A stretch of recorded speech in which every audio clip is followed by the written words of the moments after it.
इस यूनिवर्स की बड़ी कहानी में कुछ ऐसे पल होते हैं जो सब कुछ बदल देते हैं। इज़राइल के पुराने लोगों के लिए एक ऐसा ही कॉन्सेप्ट उनकी पवित्र किताबों में गूंजता था। इसे यहोवा का दिन कहा जाता था। यह कोई ऐसा दिन नहीं था जिसे आप कैलेंडर पर सर्कल कर सकें।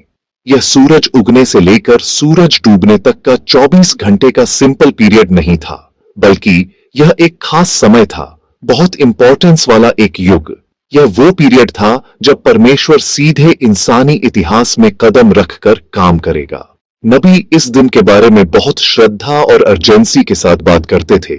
इसे एक ऐसे समय के रूप में बताते थे जब लाइफ का नॉर्मल कोर्स एक दिव्य मकसद के लिए रुक जाएगा। यह दिव्य मकसद अक्सर जजमेंट के बारे में होता था। एक बड़े कॉस्मिक कोर्ट सेशन की कल्पना करें। यहोवा के दिन पर परमेश्वर अल्टीमेट जज के रूप में काम करेगा। वह देशों और लोगों के कामों को देखेगा। वह अन्याय, घमंड और अच्छाई से दूर होने को देखेगा। यह दिन चीजों को सही करने, तराजू को बैलेंस करने का समय था। यह वो पल था जब परमेश्वर के पवित्र स्टैंडर्ड्स को दुनिया पर अप्लाई किया जाएगा। उन लोगों के लिए जिन्होंने बगावत में जीवन जिया था, यह बहुत डर का समय था। उन लोगों के लिए जो परमेश्वर को भूल गए थे, यह उसकी उपस्थिति और सभी क्रिएशन पर उसके अधिकार का एक पावरफुल और अनअवॉइडेबल रिमाइंडर था। लेकिन परमेश्वर के जज करने का असल में क्या मतलब है? यह सिर्फ पनिशमेंट के बारे में नहीं है, यह सच्चाई को उजागर करने के बारे में है। यहोवा का दिन रहस्योद्घाटन का समय था, जब नकाब उतर जाएंगे। शक्तिशाली लोग जो सोचते थे कि वे सुरक्षित हैं, उन्हें नीचा दिखाया जाएगा। जिन देशों ने अपनी ताकत पर भरोसा किया था, वे अपनी ताकत को टूटते हुए देखेंगे। ये बहुत क्लैरिटी का समय था, जैसे सबसे अंधेरे कोनों में अचानक एक तेज रोशनी चमक रही हो। नबी यशायाह ने इसे एक ऐसे दिन के रूप में बताया जब इंसानों का घमंड नीचा दिखाया जाएगा। यह एक दिव्य इंटरवेंशन था जिसका मकसद इंसानी समाज की नींव और उसके गलत घमंड को हिलाना था। तो हमें इस दिन को घंटों या मिनटों के हिसाब से नहीं, बल्कि इसके इम्पैक्ट के हिसाब से समझना चाहिए। यह एक डिफाइनिंग युग था। यह एक सिंगल विनाशकारी घटना हो सकती है, या यह कई सालों तक फैल सकती है। मेन बात दुनिया में परमेश्वर का सीधा और साफ एक्शन था। यह कोई सूक्ष्म पर्दे के पीछे का प्रभाव नहीं था। यह एक पावरफुल, इतिहास बदलने वाला इंटरवेंशन था। जिन लोगों ने इन भविष्यवाणियों को सुना, उनके लिए यह अपने डेली लाइफ से आगे देखने का बुलावा था। यह एक रिमाइंडर था कि उनका अस्तित्व एक बहुत बड़ी दिव्य कहानी का हिस्सा था। एक ऐसी कहानी जो एक बड़े हिसाब किताब और सच्चाई के पल की ओर बढ़ रही थी। यहोवा के दिन का मैसेज फुसफुसाया नहीं गया था। इसे परमेश्वर के चुने हुए मैसेंजर्स यानी नबियों ने जोर से अनाउंस किया था। ओल्ड टेस्टामेंट में कई आवाजों ने इस आने वाले समय के बारे में बात की। नबी आमोस ने उदाहरण के लिए इजराइल के लोगों को एक सख्त चेतावनी दी। वे कंफर्टेबल हो गए थे और यहोवा के दिन का बेसब्री से इंतजार कर रहे थे, यह सोचकर कि यह उन्हें अपने दुश्मनों पर जीत दिलाएगा। लेकिन आमोस ने इस उम्मीद को पलट दिया। उसने उनसे पूछा, तुम यहोवा का दिन क्यों चाहोगे? यह अंधेरा है, रोशनी नहीं। उसने उन्हें यह बताकर चौंका दिया कि परमेश्वर का जजमेंट उनके अपने लोगों से शुरू होगा, क्योंकि उनके अन्याय और खाली धार्मिक कर्मकांडों के कारण। यह थीम दूसरे नबियों की राइटिंग्स में भी मिलती है।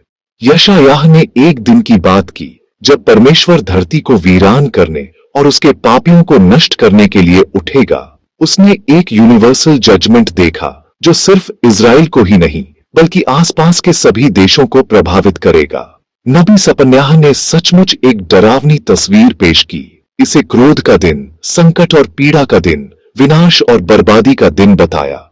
उसके शब्दों का मतलब सोए हुए लोगों को जगाना था, ताकि वे अपने कामों के गंभीर परिणामों को समझ सकें।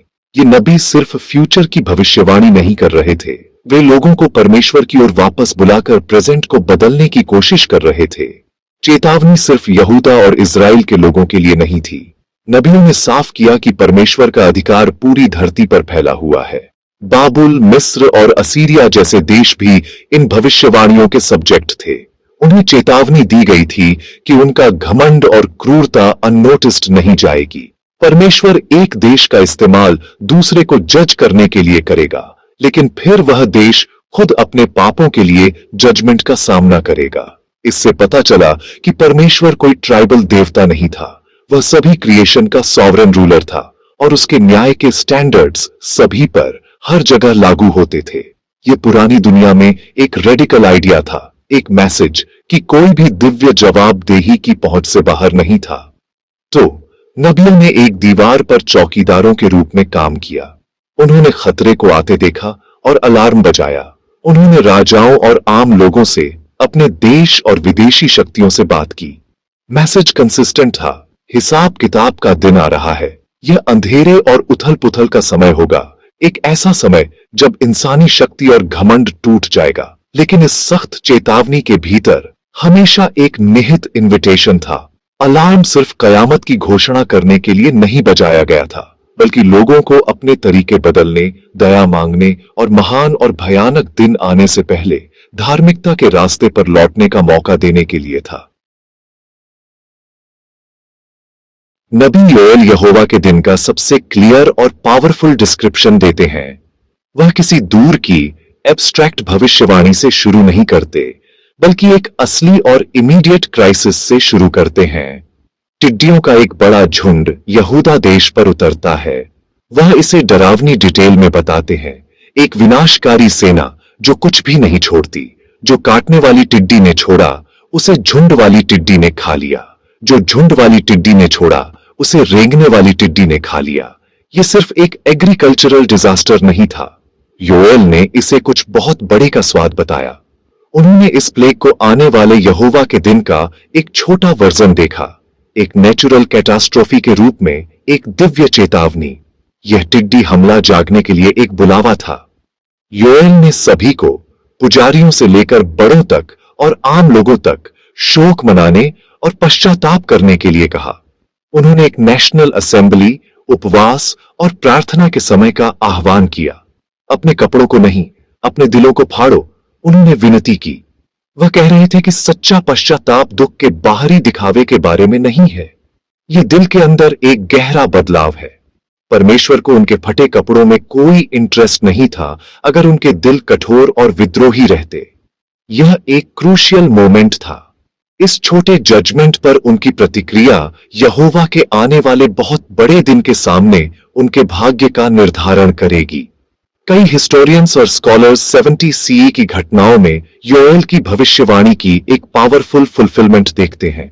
उस साल रोमन सेनाएं टिड्डियों के एक अथक झुंड की तरह यरूशलेम पर उतर गईं। उन्होंने शहर को घेर लिया, उसकी सप्लाईज काट दी और एक क्रूर घेराबंदी के बाद उसे और उसके शानदार मंदिर को पूरी तरह से नष्ट कर दिया। उस समय के यहूदी लोगों के लिए यह एक अकल्पनीय त्रासदी थी, अंधेरे और उदासी का एक सच्चा दिन था।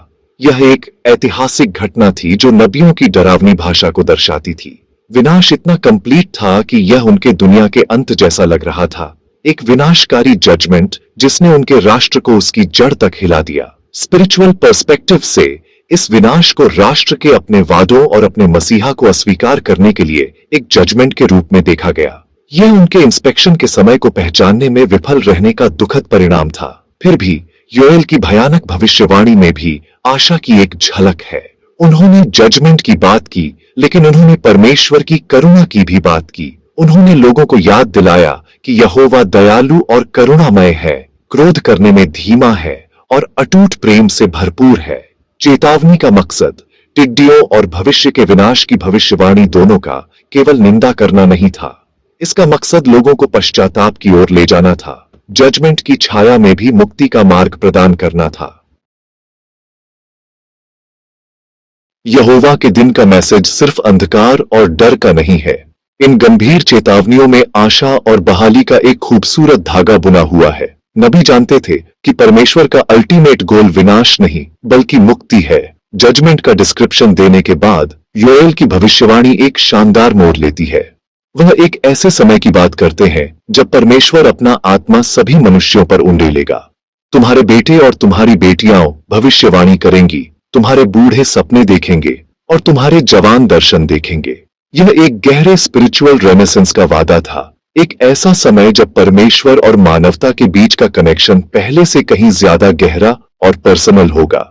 यह अविश्वसनीय वादा पेंटेकोस्ट के दिन, यीशु के स्वर्गारोहण के कुछ समय बाद, शानदार तरीके से पूरा हुआ।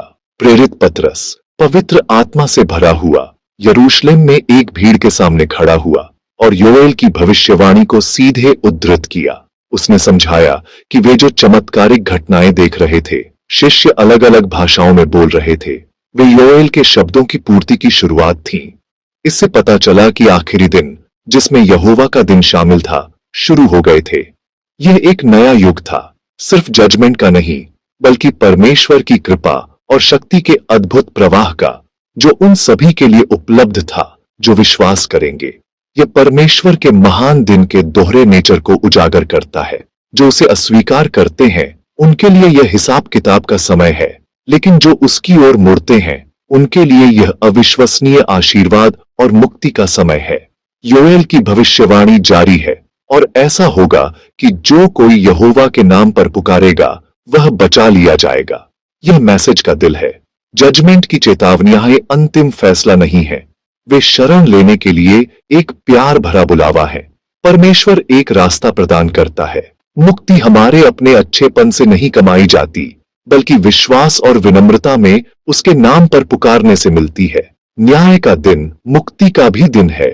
आखिर में यहोवा का दिन परमेश्वर के पूरे कैरेक्टर का एक पावरफुल सबूत है। यह उसके परफेक्ट न्याय को उजागर करता है, जो पाप को हमेशा के लिए जारी रहने नहीं दे सकता, लेकिन यह उसकी असीम दया को भी उजागर करता है, जो हमेशा मुक्ति का मार्ग प्रदान करती है। यह एक ऐसा कॉन्सेप्ट है जो हमें उद्देश्य और जागरूकता के साथ जीने की चुनौती देता है, यह जानते हुए कि हमारे चुनाव मायने रखते हैं। इसका मतलब लगातार डर का स्रोत होना नहीं है, बल्कि गहरी आशा का स्रोत होना है।